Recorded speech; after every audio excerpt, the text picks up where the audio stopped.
but I'll make sure I've got your guys' stuff up as well. Okay. All right, so let me make sure that that's running. That looks like it's running. That looks like it's running. Okay. So, any other questions? I'll make sure that everything's up online properly. I realize that this isn't the best background for that, but this is Chapter 2, Colonization and Conflicts, 1550 to 1680, way down here. Don't worry, you won't need to know any of that. That's just bookkeeping for each chapter. Since we did finish Chapter 1 last week, unfortunately, now that we've missed Monday, but my Tuesday-Thursday class has still been meeting twice a week, we're now 2 days behind Tuesday-Thursday. So we're going to try to get as much done as we can. What's that? Tuesday-Thursday is always just moving around. Well, I mean, they don't get as many days off as you guys, but they get more material done, which is stressful for me when I have 2 classes on 2 different days. Oh well. So let's move into the Protestant Reformation.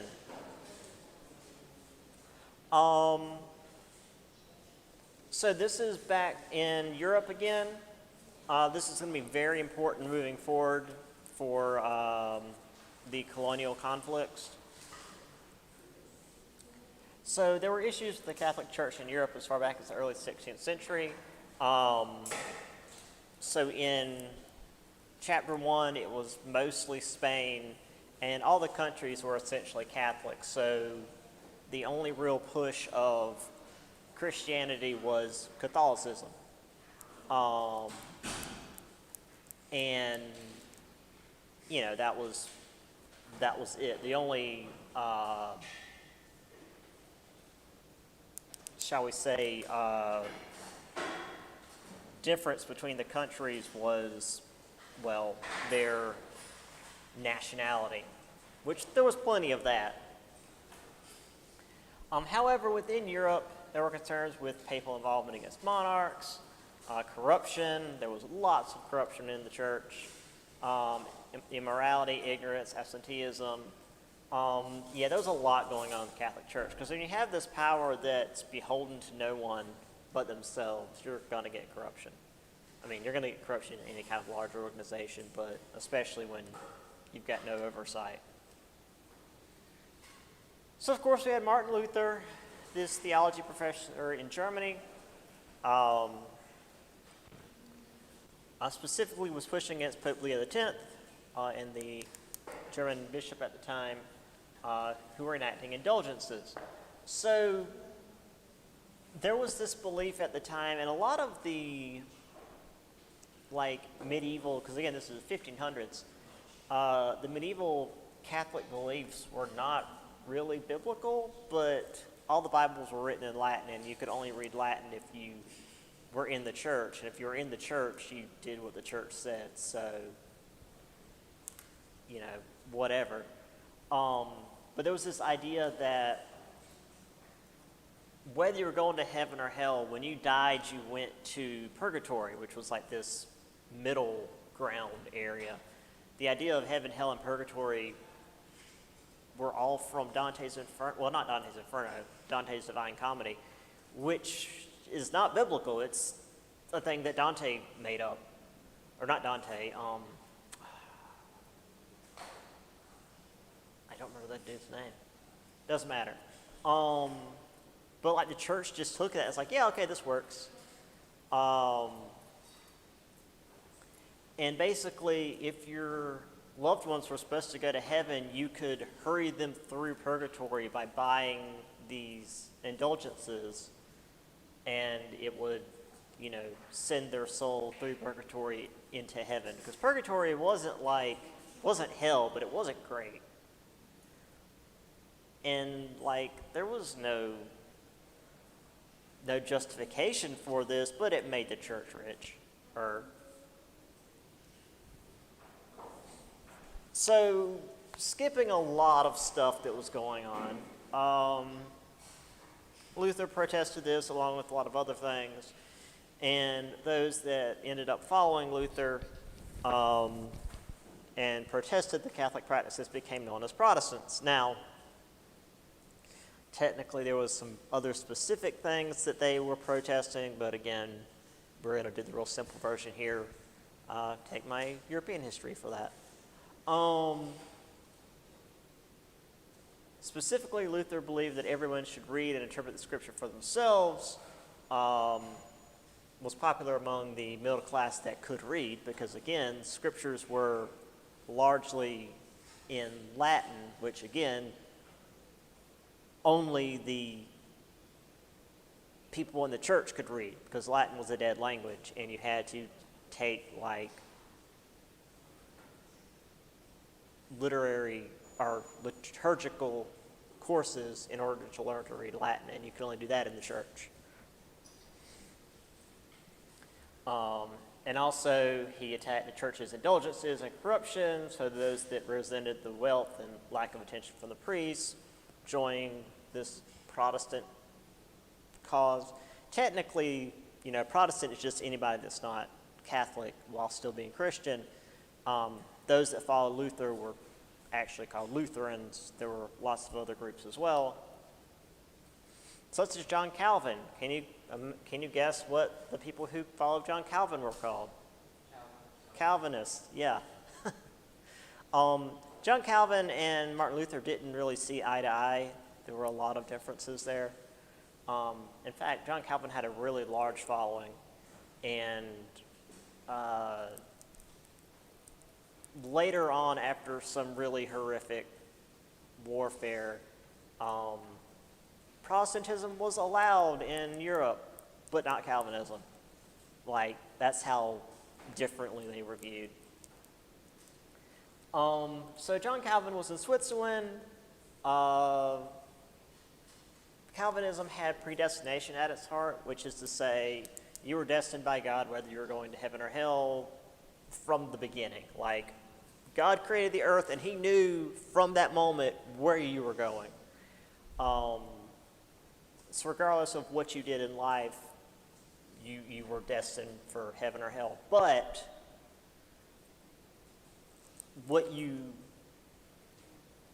what happened to you in life was a sign of whether God favored you. So, like, this was a big part of, like, the core Puritan beliefs of, like, if your business was successful, or you were farming and your farm prospered, that was God smiling on you. But if your neighbor's business failed or their farm withered away, well, that was God punishing them. So it wasn't that, like, oh, well, you just don't do anything and just figure out when you get there. You still need to work.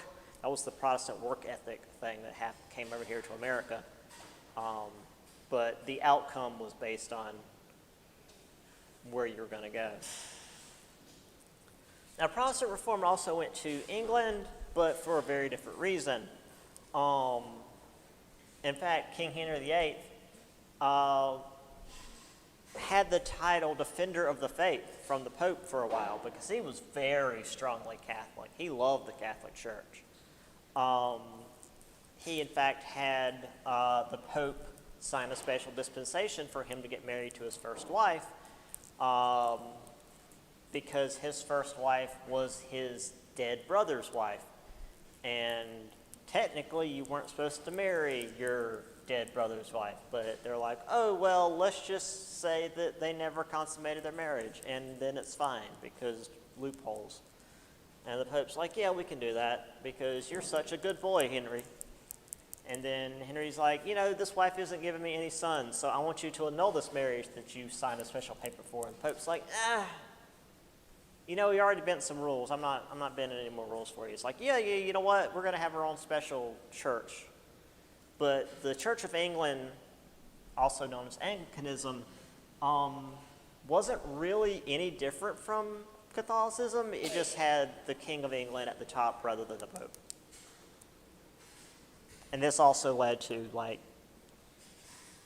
Henry VIII having 6 wives over the course of his life. Now, granted, he also ended up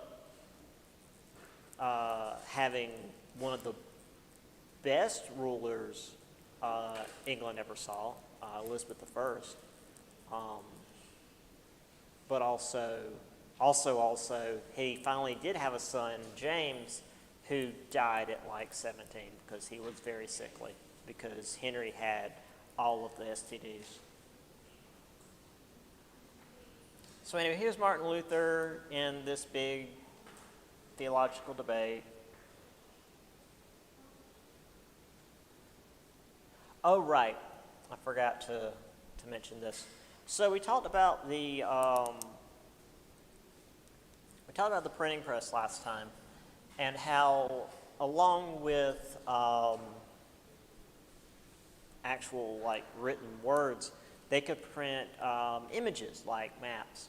But also for the illiterate, which were the majority of people, they could print images to spread ideas. So during the Protestant Reformation and then the ensuing Catholic Counter-Reformation, there was a lot of propaganda out there for both sides. And for the Protestants who couldn't read,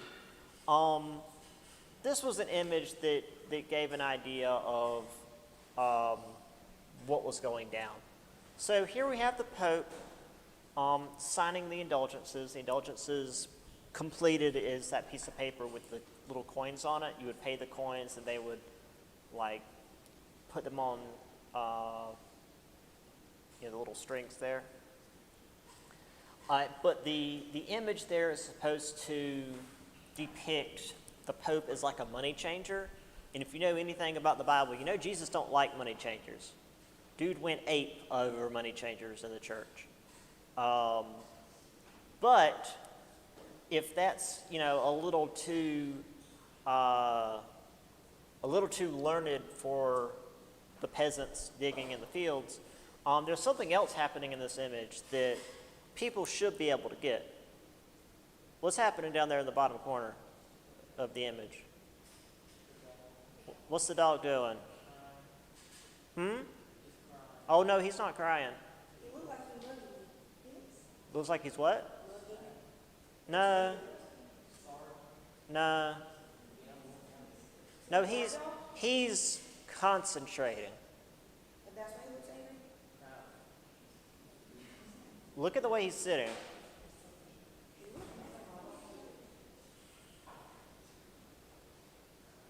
Remember, it's a very basic idea of what's happening.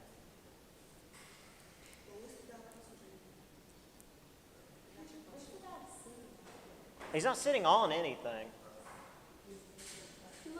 He's what? I think I heard it. Yes. The dog is taking a dump. Because if the Pope being a money changer doesn't quite resonate, if the dog taking a dump in the corner of the room, that should show you what this image is supposed to make you feel. Yeah, because propaganda. It's great. I've got this image saved on multiple computers. It's great. It's good stuff. Anyway, here's that's John Calvin. For some reason, this is what they went for with the Henry VIII, I guess, HBO show or Stars or something. That might have been what he looked like at like 17. More like this. He had gout and, again, all of the diseases.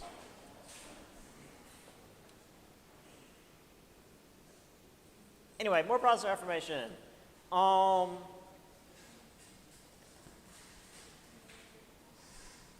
So a lot of this was going on in what was the Holy Roman Empire, which is to say modern-day Germany, which at the time was little Germanic states and principalities, and,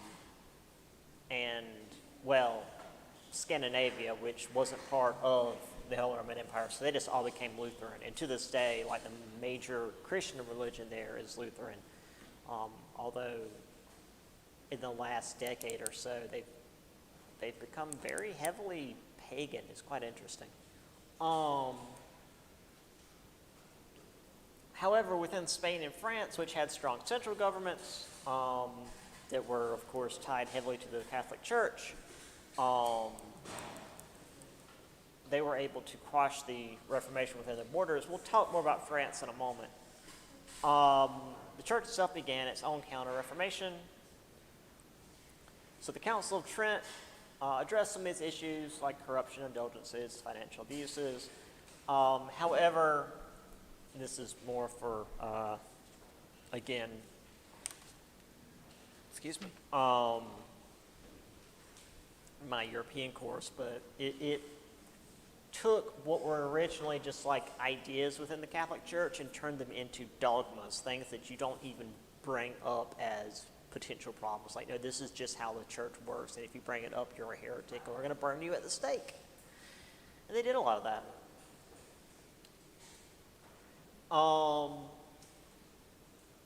Now, again, as I mentioned, this upheaval contributed to the empire building North America. Protestant Catholic leaders wanted to spread their faith. North America became a safe haven for persecuted religious minorities because as Protestantism continued to fracture, even Protestants started persecuting each other. So groups began sailing across the Atlantic just to get away from the chaos. Also, all this religious conflict was, of course, tied with political conflict because religion and politics were very much the same. I mean, the Catholic Church was like the strongest political entity of the day. There was the 30 Years' War, which is like the start of my 104 class, and it's one of the worst wars Europe had ever seen up until like World War I. It was horrific. Like, people were just roaming the countryside, inventing new ways to torture people so they could get as much money out of them before they died.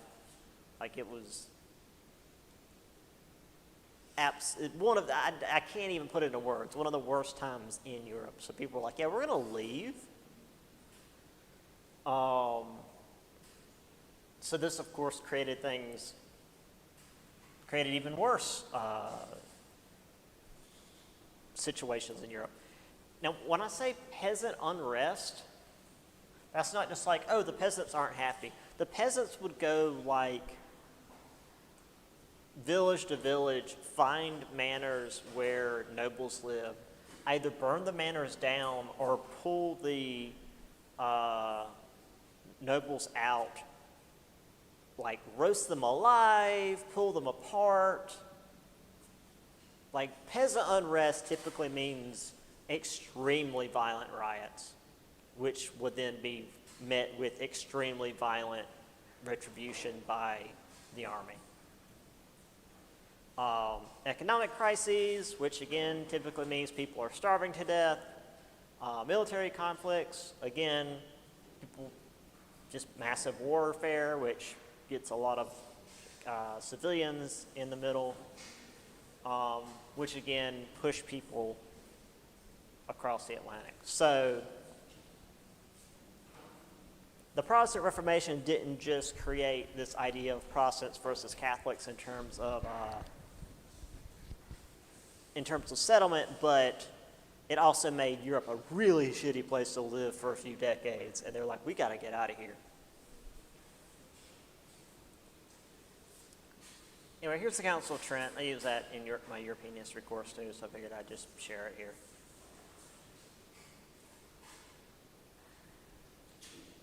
Oh.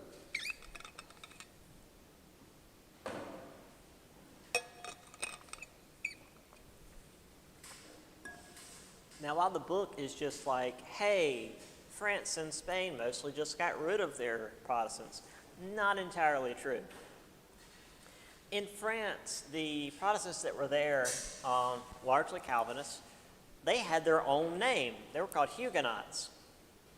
I don't remember the year, but there was a wedding in, I think, Paris, where a bunch of Huguenots and Catholics all went because, like, one of the major nobles was a Huguenot and one of the major nobles was a Catholic. And, like, it was tense regardless. But someone shot, either shot or shot at one of the Huguenot leaders. Didn't kill him, either way. But this caused the Catholics to go, oh, the Huguenots are being violent, even though they were the ones that got shot at, and proceeded to, like, close the gates of Paris and just slaughter all 2,000 to 3,000 of them inside Paris. And then also went around the countryside and slaughtered another 5,000 to 6,000.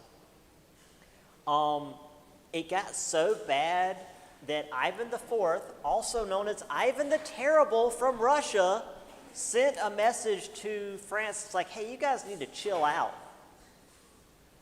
And when you get a message from Ivan the Terrible that maybe you're going a little too far, you probably should reconsider your actions. Because, yeah, this guy killed his own people for fun, but not in those numbers.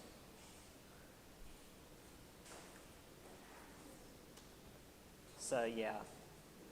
This is what the Holy Roman Empire looked like, which is to say Swiss cheese. It was just a whole bunch of everything. But as you can see, as you get further up towards Scandinavia, it becomes just Lutheran because they weren't a part of the Holy Roman Empire, so they could just do whatever they wanted.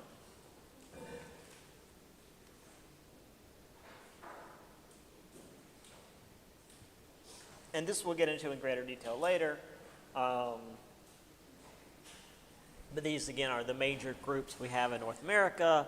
The Spanish, largely down here in Mexico, Central and South America. Florida is going to be a big deal a little later on. England, from basically North Carolina to, well, New England's going to come later. And then France up in what is modern-day Canada. And also the Dutch around New York. We'll get to that later as well. Okay, so, speaking of Spain, why didn't Spain just take, why did Spain stop there? Well, we'll talk about that. So, did I see any hands or were people just stretching? Did anybody have questions?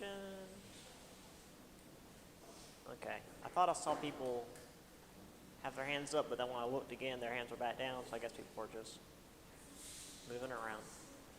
Okay. If you ever do have a question, you can just like speak up. You don't have to wait on me to call on you, because we're in college now.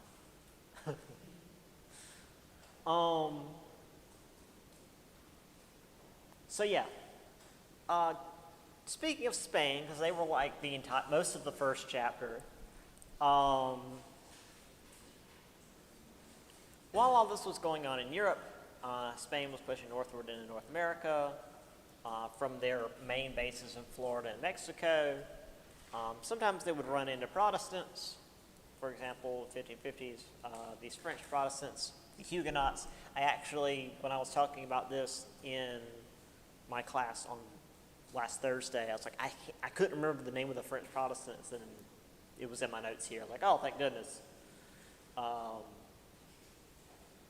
yeah, they try to settle in Florida, but the Spanish troops just murder them because, you know, Can't have those dirty Protestants in Florida. So after the Council of Trent, they decided that the missionaries would direct these new settlements. And then in the West, they would focus on converting the Pueblo natives as opposed to, murdering them.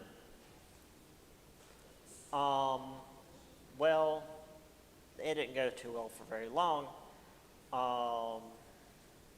The Franciscans, which are a group of Catholic friars, there's the Franciscans and the Dominicans, tried to force them to adopt European ways, and then also tried to coerce them into working. The Pueblo natives, of course, resisted being coerced into forced labor, and the Spanish responded by slaughtering a bunch of them. And then the Pueblo responded by preparing to go to all-out war with the Spanish. So the Spanish were like, well, we're going to withdraw for a little bit.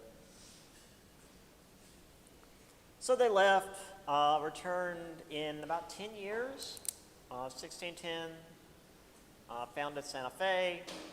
The Pueblo largely accepted what was going on because they needed protection from famine, drought, and the aggressive Apache and Navajo tribes.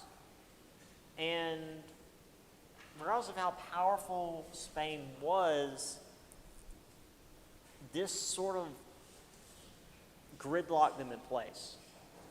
They had to focus their energy on keeping the Pueblo natives from, resisting and overthrowing their meager holdings out there, as well as the very powerful Apache and Navajo tribes from just coming in and burning everything down. So rather than expanding further, they just kind of had to hold on to what they had. And as we're going to see in a little, is it later? Where's it at? Oh, yeah, okay, we're going to see that. Actually, it's going to probably be the next slide. And as we're going to see, Spain's going to lose a lot of power here pretty soon. So they're just going to have to hold on to what little bit they have. And also, there's not a lot out here. That's a lot of desert. I mean, sure, had they gone, say, this way, they might have found, the gold that shows up in the 1800s and creates a whole migration in the United States, but that didn't happen for them. Again, this is much later. This shows the 1700s. Eventually, the French move all the way down the Mississippi. The English have most of the East Coast. That'll come later. And here we have the Spanish missionaries walking out in the desert in black robes. I'm sure that was wonderful. It's a dry heat.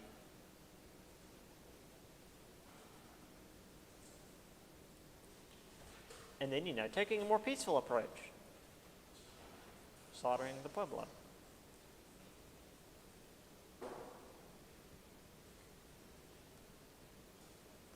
And this was the oldest, image I could find of Santa Fe. I couldn't find any, drawings of old Santa Fe. I just found this image from, I'm guessing, the 1800s of, a procession in Santa Fe. Which, I guess this was in the 1800s. It would have been not long after we took it from the Spanish. Yeah, still very Catholic.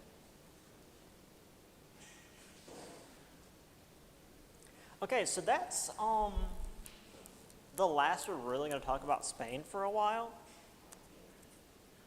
Well, we're going to mention Spain a little bit more in just a moment, but really as a as a footnote.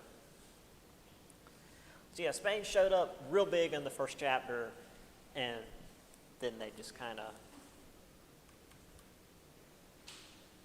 ran out of steam. So next up, we have France. Try to get us through as much as we can.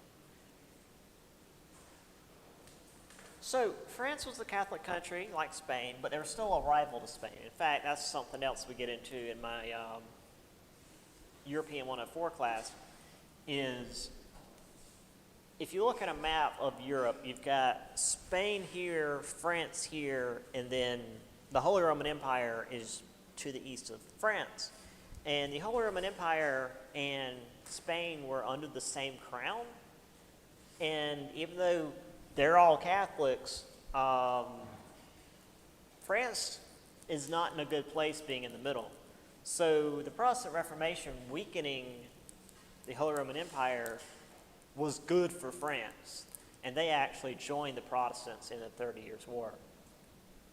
Because, it wasn't just a religious war, it was a political war too.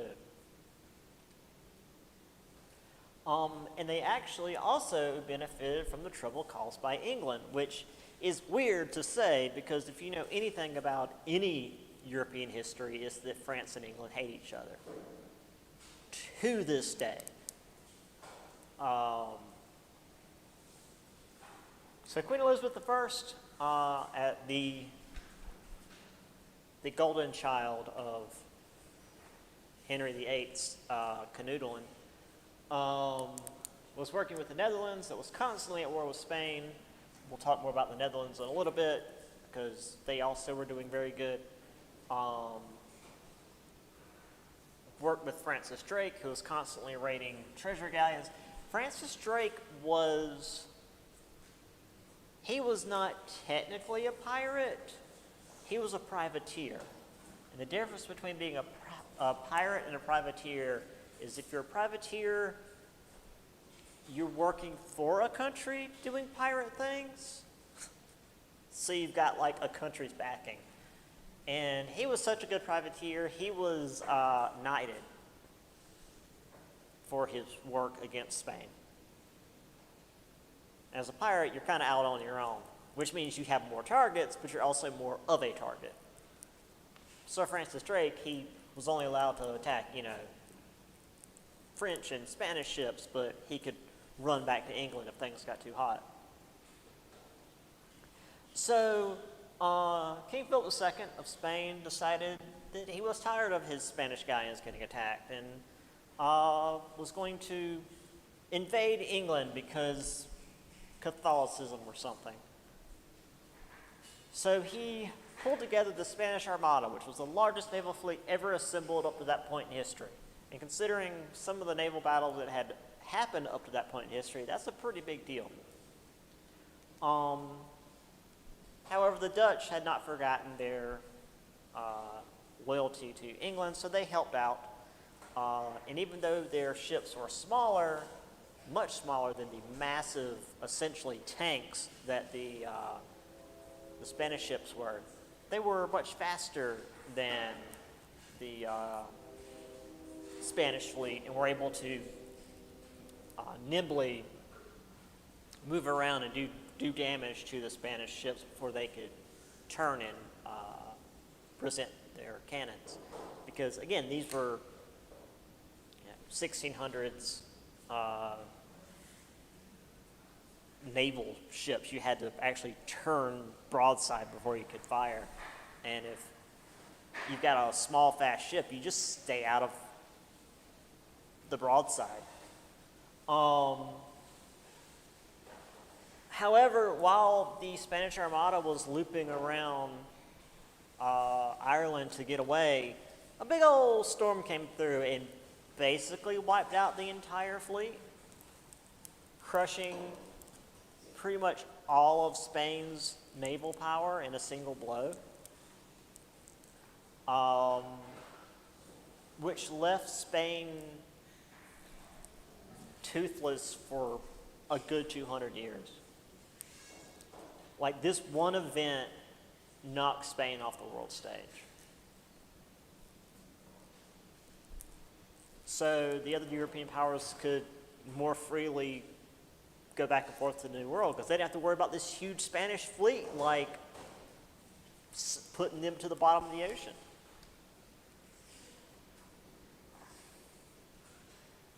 So back to France. Sorry, I like talking about the Spanish Armada. I think I did a paper on it. I know I've done a lot of research on it because it's just a fun battle to talk about. So rather than conquest, the French focused more on trade with the natives. They sought alliances rather than trying to subjugate them. Now, this wasn't because the French were nice people. They were still Europeans out for a profit. But this was because of the economic incentive of the day, and also they weren't finding cities of gold. There was a huge demand for furs in Europe, and in Canada, there was a massive supply of furs. And while the French trappers could manage a pretty decent haul of furs, it was much faster and much more profitable to just like bring iron tools and weapons and typically like whiskey and whatever, and just be like, hey, various native tribes we've made friends with, we'll give you this if you'll bring us lots of furs. And they were like, yeah, all right, because these iron tools are really helpful, rather than, you know, stuff made out of bone or whatever we've got. So yeah, it was pretty good for everybody, except for the fact that the French were still bringing disease over. It just wasn't quite as rampant as it was with the Spanish. So anyway, here's Sir Walter Raleigh getting, no, not Sir Walter Raleigh, I'm thinking the wrong guy, Francis Drake, getting knighted for stealing a bunch of crap from the Spanish. Oh, here is one of the most famous portraits of Elizabeth I. So you have there on her left the Spanish Armada sailing in. That's actually a battle formation, preparing to fight the English. And then there on, well, her left, our right, the Spanish Armada being destroyed by the storm. And supposedly, you know, the Spanish Armada, that didn't sound good. The Spanish Armada was supposed to be, you know, sailing under the command of God, and you know they will be protected by the grace of God. So when the storm blew in, it didn't just break their ships; it broke their spirits. And here we have another image.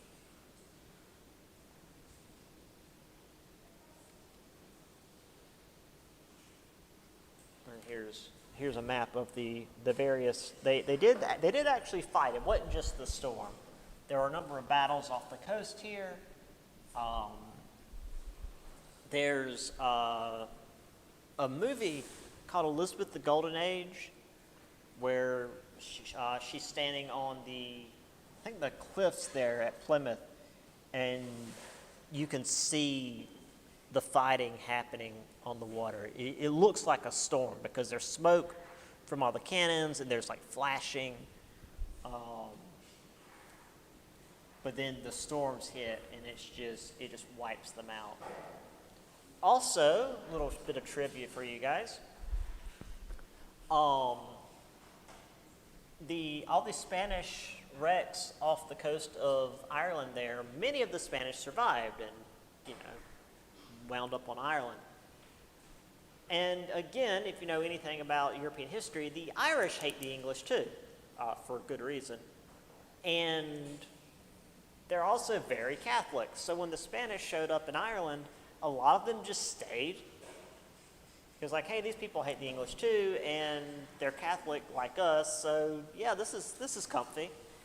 And there were so many Spanish sailors that showed up that like their bloodline still kind of exists in the Irish there, and there's still like a group within Ireland known as the quote Black Irish. They have dark hair and like a darker complexion than the white as this wall Irish that you think of as, you know, the redheads.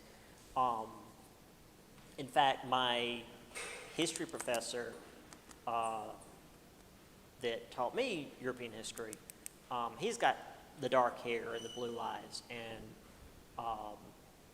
he's like very Irish.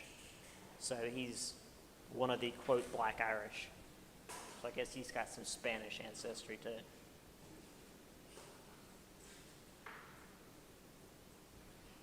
So anyway, here we have the French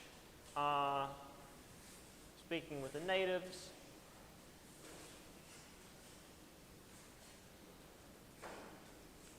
And here we have the actual trade. You've got the various tools and weapons. I mean, even like mirrors and stuff. The sort of thing that you couldn't really make with the technology that the natives had. And they're like, hey, we'll trade you all this crap for furs because we don't feel like going out and getting it ourselves, and you can get it much, much quicker than we can because you know what you're doing.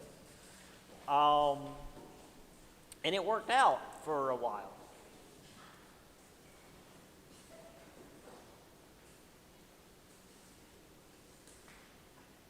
All right, let's get a little bit more done.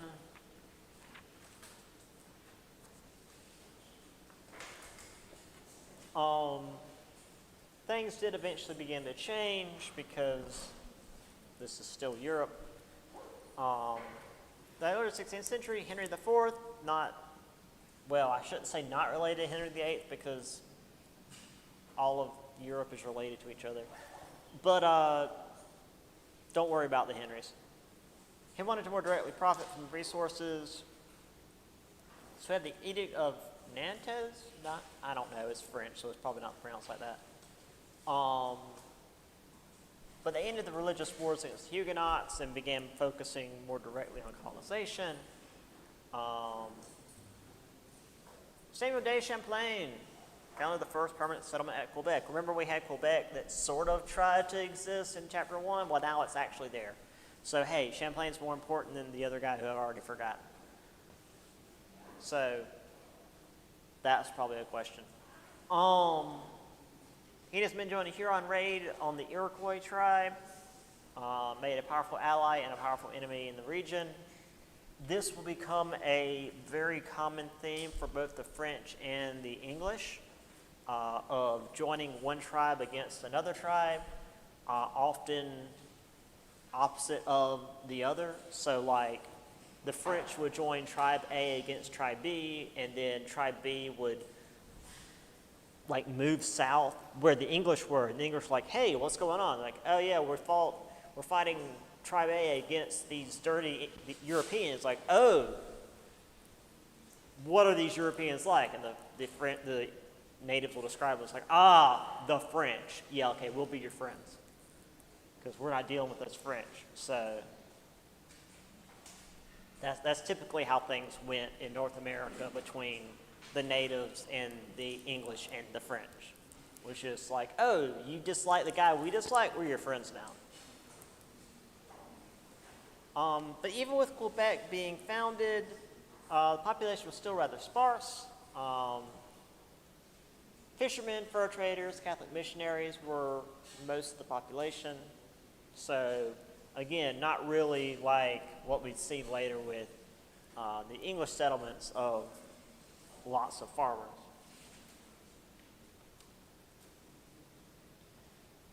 And with the fur traders being out and about, they were typically the first line of contact. They learned the ways and language of the tribes and often would intermarry, which the Jesuit missionaries weren't happy about.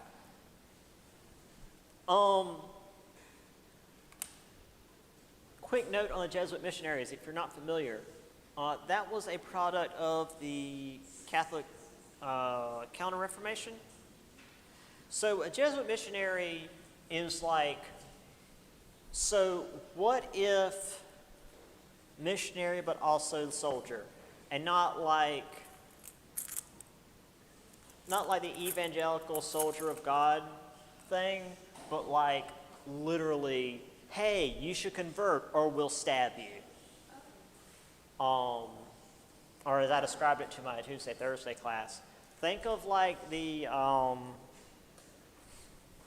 Jehovah's Witness that like knock on your door, but they've got combat boots and they'll kick your door down. Like that.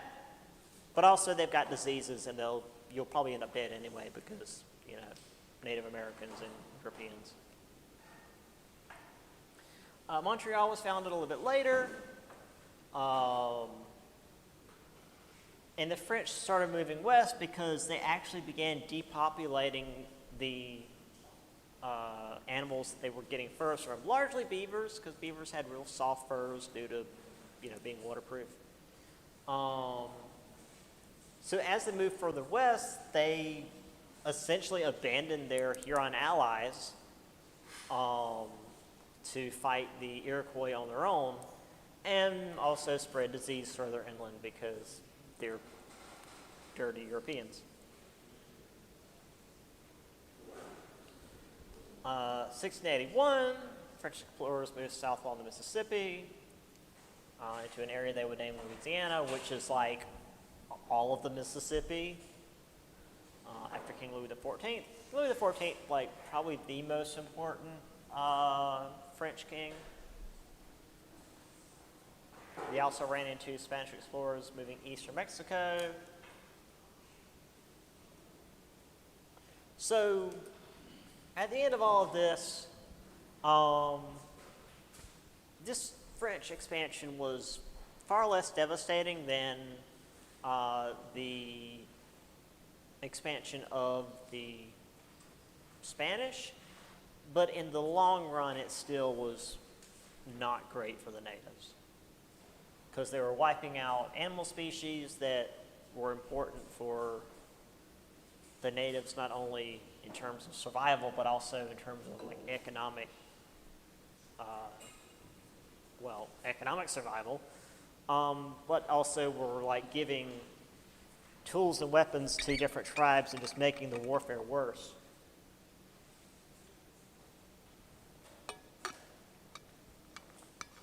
And of course spreading disease, because that's what Europeans were good at.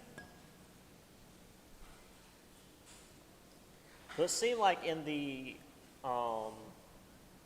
colder regions of Canada, it didn't spread quite as fast as it did down in Mexico, because it wasn't like the Huron tribe was wiped out within a year, like the Aztecs were.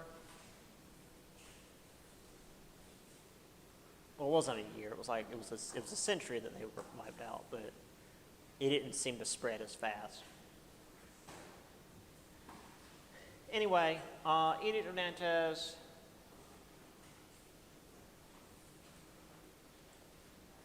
Here we have some of the fur traders working with the natives. You got the, I called it an astrolabe before. I think it's a sextant, the little doodad he's got there.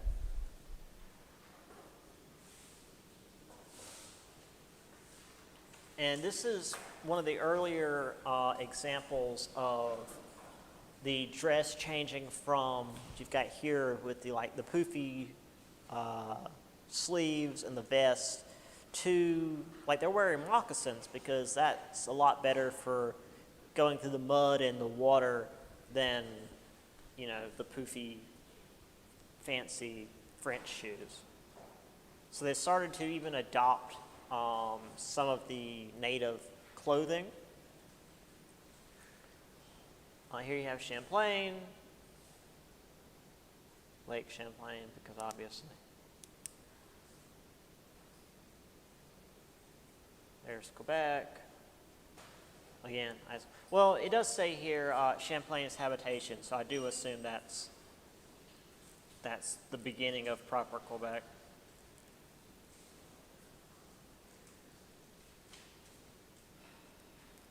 And then this merrymaking, as it's titled, of just like the fur traders and the natives getting along, which is always nice. It's nice to show images of not genocide. Very rare for a history course. And this one's also good. It's very Davy Crockett, which again is just like you've got these French dudes that are gradually moving into more like native outfits, where it's more leathers and furs and moccasins. And even the dude over here with his bright red, like almost Three Musketeers outfit is still moving towards that outdoors frontiersman look.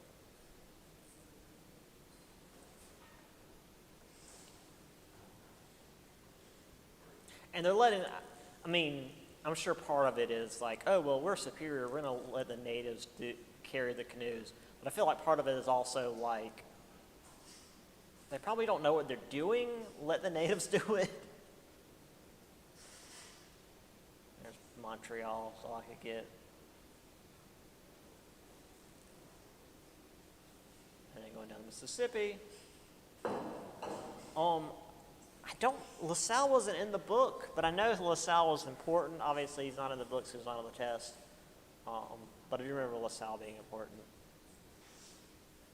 Okay, well, let's talk about the Dutch before we get run out of time. Okay, so the Netherlands fully embraced Protestant Reformation, in particular Calvinism, declared independence from Spain. The Netherlands was quite an interesting place. Again, with my 104 course, we talk about the Netherlands a lot because they weren't just this hub of Protestantism. They were a trading hub, as you see here, but also like a major source of technology. Because during the Renaissance and the Enlightenment later, they were like, yeah, if you have an idea and some country says it's too crazy, come here and we'll see what's going on. Like they were top of Europe for a very long time. So they established a trading center on the Hudson River, what is now New York. They worked with the Iroquois, which again had been chased south by the French. Trading for beaver skins, working with the Mohawk Nation, which were especially powerful, and moved their trading post to Fort Orange at modern-day Albany. We'll discuss Fort Orange in a little bit.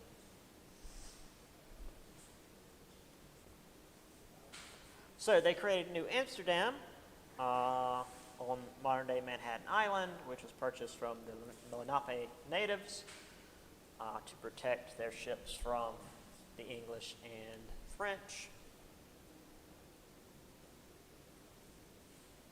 Now, the New Netherlands was based on religious tolerance, but still there were tensions between the settlers and the natives. Dutch farmers carved into the Algonquin land because they wanted to roam their cows and pigs. So if you've got cows and pigs roaming and like eating your crops, and especially natives that weren't used to cows and pigs, it's like, hey, look, free food. So they killed and ate Dutch livestock, which, you know, beef and pork. I don't blame them. This led to 2 decades of sporadic warfare. The Algonquins were eventually defeated.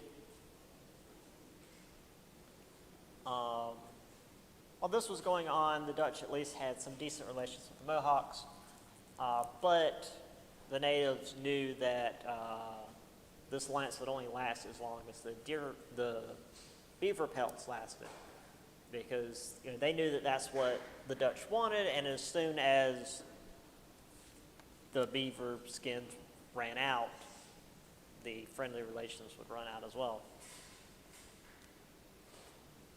But by 1664, public opinion was tired of colonization. It's almost like 20 years of warfare against people that don't want you there Is it very popular with the people? Weird how that works. So yeah, the people were so against colonization that when the English showed up in New Amsterdam, you know, the modern day Manhattan, the Dutch were just like, yeah, you can have it.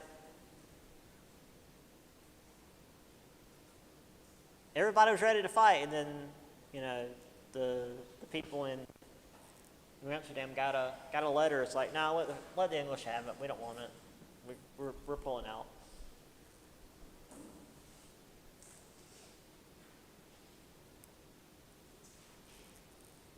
Okay, so real quick bit of trivia about Fort Orange. So there was a region in the Netherlands. It was like a province or I don't know, a duchy maybe, called Orange. And one of the leaders, or like the main leader of the Netherlands in their fight against Spain, was William of Orange. Eventually, he would, when obviously Fort Orange was named after William of Orange. So that's the simple part of the story. The rest of the trivia that I always like to include is eventually, after Elizabeth I died in England, there was a lot of back and forth, none of which you guys need to worry about. But there was a lot of drama over who would be the next ruler, and for a little while there was a Catholic ruler, and everybody was freaking out. Long story short, they got William of Orange and his wife to come and be the King and Queen of England. And he was so popular with both the English and the Dutch that, and again, and I have to say this every time, I'm not making this up, farmers grew only well, not only, but like they largely switched to the orange variation of carrots in his honor. Because carrots are root vegetables. There's lots of colors of carrots. There's white ones and like purple ones and red carrots. But the reason why orange carrots are the most common was because of this dude. And England and the Netherlands being like some of the biggest empires at the time. So, the more you know. Imperialism was a heck of a thing. Anyway, here's early Manhattan. This is what the forts looked like at the time. It's actually kind of cool. These battlements made it so that, like, if you came from this side, the cannons could actually have overlapping fire. And if you came from that side, these could have overlapping fire. So they were actually really dangerous. It was quite a good use of architecture.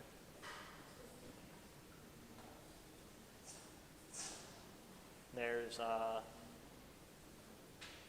fighting the Algonquins. And my favorite image, when they got the news that they were giving up New Amsterdam to the English, and that dude is just like staring angrily at the viewer. He's already thrown his hat down. Like, they're ready to fight. They've got the cannons, they've got the gunpowder. Now one dude's got the match ready to shoot the cannon, and the guy's like, "Well, no, we're leaving." And you know, the other one is just like, "What? We gotta do the thing." He's like, "No, we're done." Okay, so we've got 10 minutes left. I'm going to start the next section just so we can be a little bit ahead. So that's my Tuesday, Thursday classes so far ahead now. So let's at least start with Jamestown.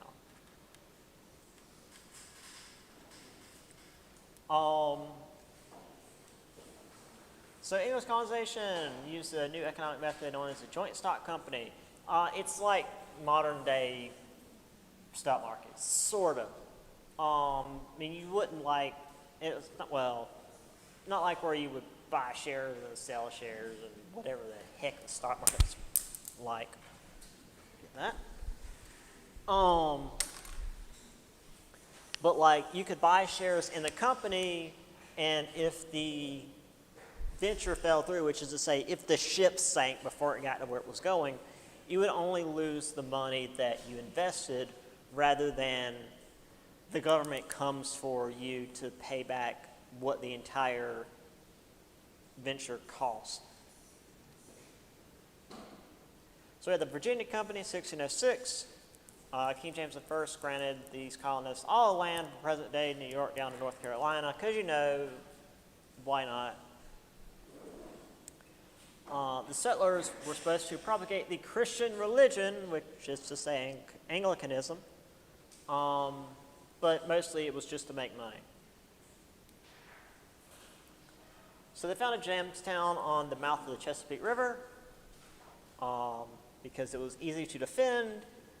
However, it was swampy, infested with mosquitoes, which, if you know anything about mosquitoes, in the 1600s, they're full of all of the diseases.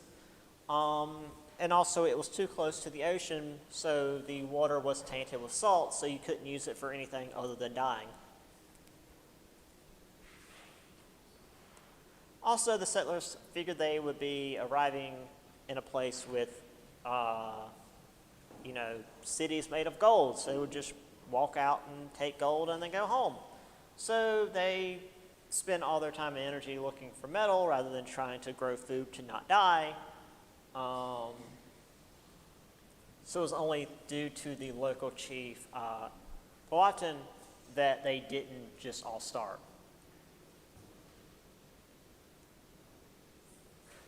Now he had his reasons. We'll get to that. They sent more colonists the next year with 7-year indentured servitude plan, which is sort of like slavery. Basically, you work for 7 years with no real rights. After that, you're given a little bit of land and some money and told good luck. However, this nearly failed because there was a severe dry spell, and as they were getting in the boats, getting ready to abandon Jamestown, they saw the third resupply convoy on the horizon. They were ready to leave. However, the relations between the English and the natives were becoming strained because one was trying to constantly take advantage of the other. Powhatan was not being generous because he was a nice guy. He knew what the Europeans could do. He knew they had tools. He knew they had weapons. He knew they had weapons, mostly. And he knew that this could be beneficial to his tribe against other native tribes. So he figured, well, if we help these idiots, because clearly they don't know what they're doing, they will be beholden to us, and then they'll give us tools and weapons. The English, meanwhile, tried to dominate the natives because that's what the English know how to do. So here's the settlers meeting with the natives. Here's Jamestown. Modern day, obviously there's been quite a bit of beach erosion. Well, not beach erosion, it's on the river. You can actually go see this today. It's like an archaeological dig. They've got it all roped off, and you can see where they're digging. The historic Jamestown is like a reconstruction way further back.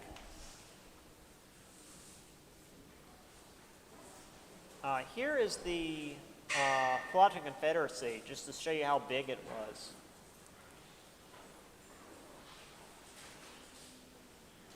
All right, see y'all next week, I guess.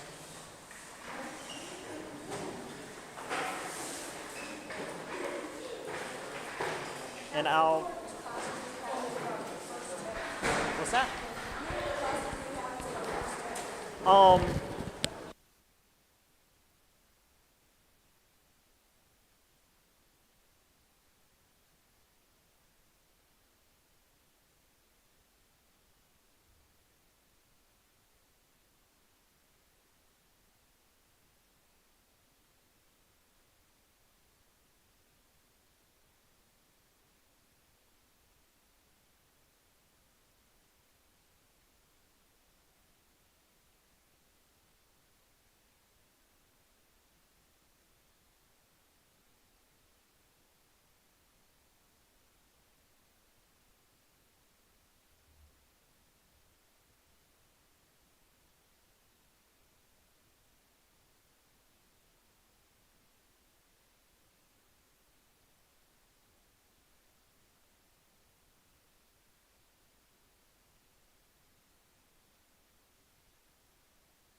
okay. And as for you guys, I'll figure out some kind of question for the discussion today, since we're only doing one class this week. So yeah, I'll get that up a little bit later. Yeah. Be safe. Bye.